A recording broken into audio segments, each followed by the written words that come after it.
রাজনৈতিক দল আমি দেখলাম, এটা আমার কাছে বিস্ময় লেগেছে, যে দেশপ্রেমিক তারা আর সেনাবাহিনী দেশপ্রেমিক নিঃসন্দেহে, তারাই স্বাধীনতার ঘোষণা দিয়েছে। আমি সেই রাজনৈতিক দলকে বলতে চাই, ইসলামপন্থী সেই রাজনৈতিক দল, যে আপনাদের ৭১-এর ভূমিকা কি ছিল?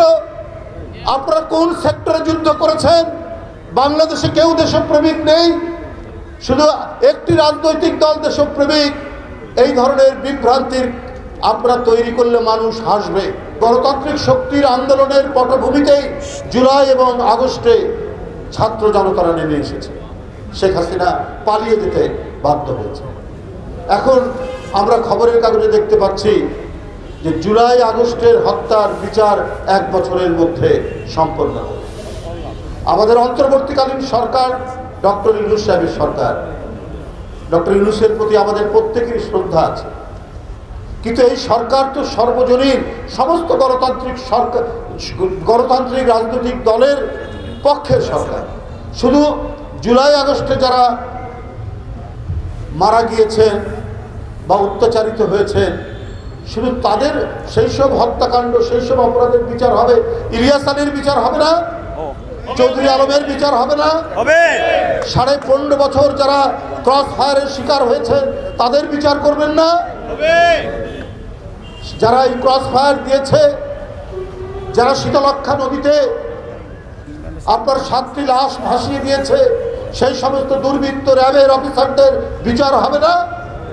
আমরা জুলাই আগস্টে যে সমস্ত শিশু, বাচ্চা থেকে শুরু করে শ্রমিক জনতা আত্মদান করেছেন, তাদের সেই মহিমান্বিত আত্মদানকে শ্রদ্ধা জানায়।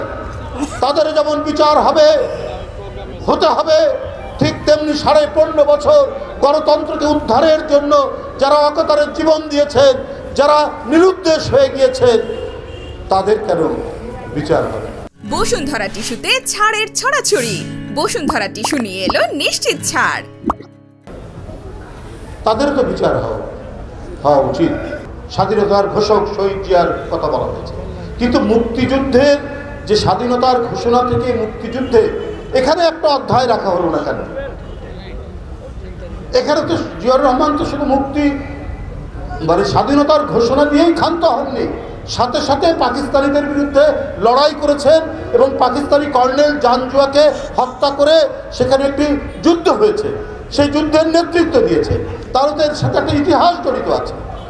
তাহলে 3, 4, 5, 6, 7 এই বইয়ে মুক্তিযুদ্ধের একটা অধ্যায় থাকবে না কেন? আমি সেটার সাথে যারা প্রবাসী সরকার হয়েছিলেন তাজউদ্দিন আহমেদের নেতৃত্বে, সেটার সাথে সেটাও থাকতে পারে, কিন্তু মুক্তিযুদ্ধের তো একটা অধ্যায় থাকতে হবে। যতটুকু কাজ করেছেন ধন্যবাদ জানায়, কিন্তু অসম্পূর্ণ থাকবে কেন? মুক্তিযুদ্ধ তো একটা বড় ধরনের ঘটনা এবং যুদ্ধ শুরু হলো 9 মাস, এর তো একটা অধ্যায় থাকতে হবে। সেই অধ্যায় রাখা হয়নি। তা আমি সরকারকে অনুরোধ করব, ইতিহাস, স্বাধীনতা যুদ্ধ, স্বাধীনতা সংগ্রাম নিয়ে আপনার পূর্ণাঙ্গ ইতিহাস হওয়া উচিত। একটি রাজনৈতিক দল আমি দেখলাম, এটা আমার কাছে বিস্ময় লেগেছে, যে দেশপ্রেমিক তারা আর সেনাবাহিনী দেশপ্রেমিক নিঃসন্দেহে, কারণ তাদের পূর্বসূরীরা এই বাংলাদেশ নির্মাণে জীবন বাজি রেখে যুদ্ধ করেছে, তারাই স্বাধীনতার ঘোষণা দিয়েছে। মেজর জিয়াউর রহমান অন্যতম একজন সেই সেক্টর কমান্ডার যিনি স্বাধীনতার ঘোষণা দিয়েছেন। আরও মেজররা যারা ছিলেন সেক্টর কমান্ডার সেই সময়, পরে তারা অনেকে জেনারেল হয়েছে, আপনার অনেকেই এর মধ্যে রয়েছে। পরবর্তী পর্যায়ে আমরা দেখেছি জনগণ যখন অত্যাচারিত হয়েছে, সেনাবাহিনী জনগণের পক্ষে অবস্থান নিয়েছে।